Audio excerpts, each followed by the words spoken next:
এটা হচ্ছে তামিলনাড়ুর চা।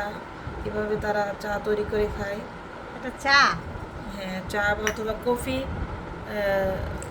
চেন্নাই এইভাবে মানে তাদের ট্র্যাডিশন এইরকম, চা আর এটার সংমিশ্রণে তারা খায়।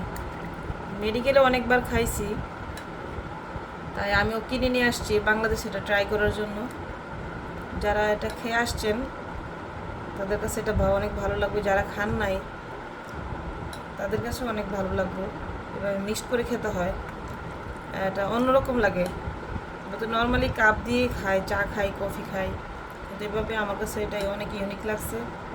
তাই আমি সাথে করে যখন আমি চেন্নাই গিয়েছিলাম তখন সাথে করে এই দুটো কাপ নিয়ে আসছি আমার ফ্যামিলিকে দেখানোর জন্য যে আমি এভাবে খাই আসছি, আর তোমরাও খাও, দেখো কত ভালো লাগে। স্বাদটা অনেক বেশ ভালো, স্মেলটা খুব ভালো আসছে। তো কফিটা আমি চেন্নাই থেকে নিয়ে আসছি। আপনারা যারা খাইতে চান তারা আমার কাছে চলে আসুন, আমি নিজের হাতে বানিয়ে খাওয়াবো।